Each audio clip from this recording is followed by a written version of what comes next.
Sunday school leader. Besides Christianity, every other religion attempts to reach up to God with their good deeds in order to win his approval. But in Christianity, it's God who took the initiative, who reached down to us, who came to us. And that's what we're looking at this week as we continue in that unit that's called Irrefutable, Prophecies that Point Us to Jesus. The third lesson in this series is called The Savior Who Came to Us. This week, we don't have any Old Testament scriptures. We'll be in Luke chapter 2, verses 4 through 12 and 16 through 20. The point of this lesson is that Jesus came for our salvation. Well, our first set of verses this week are out of Luke chapter 2, verses 4 through 7. And in verse 4, we see that Joseph is traveling from Nazareth in the north, in Galilee, to about 80 miles to the south in Bethlehem in Judea, to register for the census that was described in verses 1 through 3. Now, when we describe traveling south, we normally use the word down instead of up, such as we traveled down from Wichita to Dallas last weekend. So why would Luke say that Joseph went up from Nazareth in the north to Bethlehem in the south?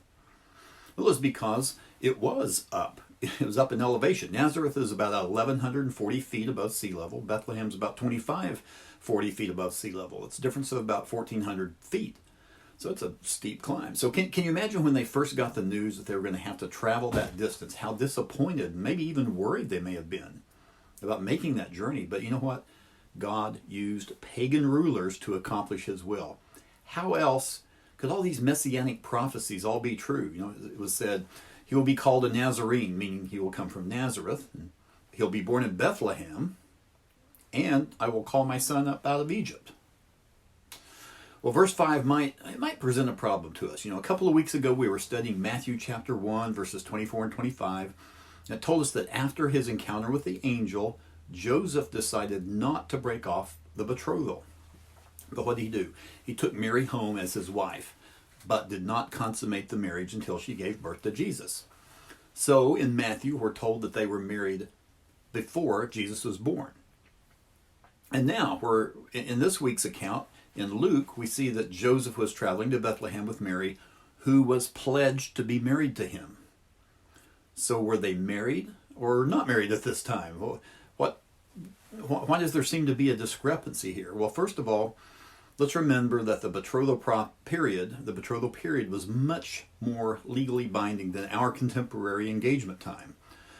To cancel the betrothal means you actually had to go through divorce proceedings. But even though it was that legally binding, sexual relations were still prohibited, forbidden, until the marriage ceremony, which could be up to a year after the betrothal period began. Now, this is just my speculation, but it could be that this was to prevent what we've termed a shotgun wedding, right? That the woman finds herself pregnant, so a quick wedding is thrown together in order to cover up the fact that the couple had sex before the ceremony. A 1-year waiting period would absolve any of those suspicions. Just my speculation. So, there was the betrothal and then the ceremony, but the marriage wasn't legal until consummation. So to me that explains why Matthew said they were married, but Luke stated that they were betrothed until the time of the birth. That the ceremony had actually happened, but consummation hadn't. In verse 7 it says she gave birth to her firstborn son. And here we get a glimpse of the humility of Jesus. As of course is mentioned in Philippians chapter 2.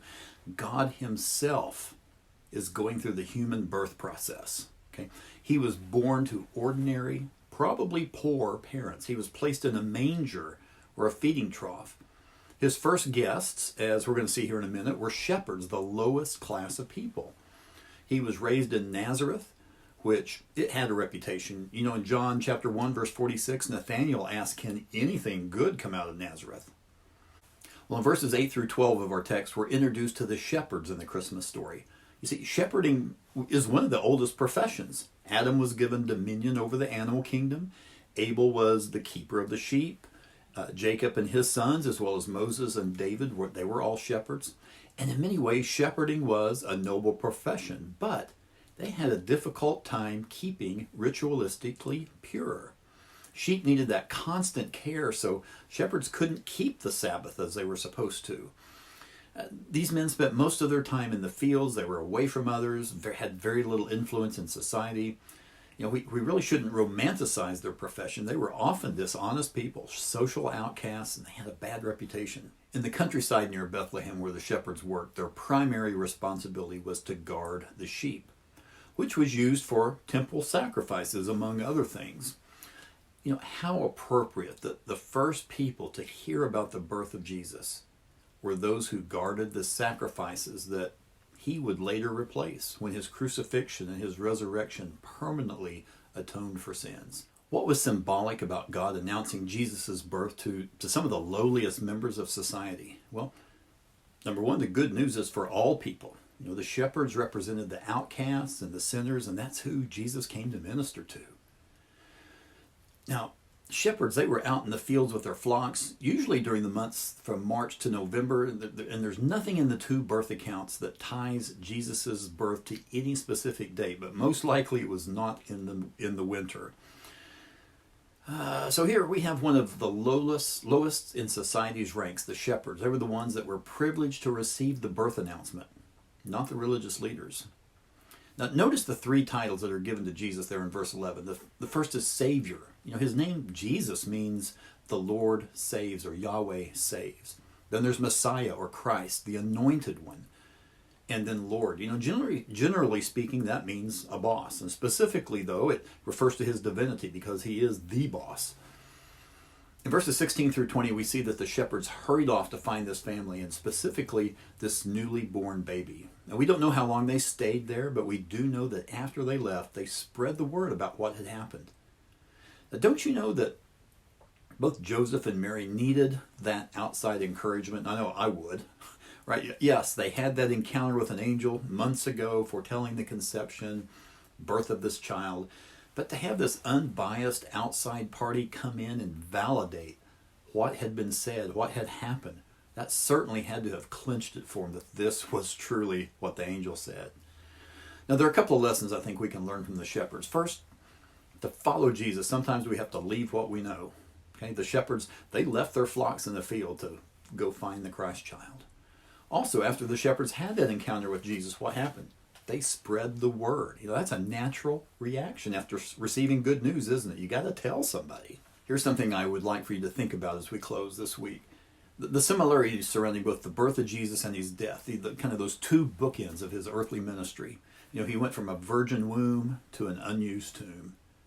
Mary wrapped baby Jesus in cloths. Joseph of Arimathea wrapped Jesus' lifeless body in cloth. Most likely, Jesus was born in a cave and then placed in a newly hewn tomb, basically a cave. Mary was at both his birth and his crucifixion. And there were two Josephs, Jesus' earthly father at his birth and Joseph of Arimathea at his death. And both were miraculous. Well, your class attendance will most likely be down the next couple of Sundays, so don't take that personally. At our church, I'm going to be teaching a combined adult class in the sanctuary on December 26th. To me, that's an inexpensive Christmas gift for my teachers. Some are going to be out anyway, and that's something you might consider doing at your church. So anyway, again, thank you guys so much for watching. Don't forget to pray for and with your class this week.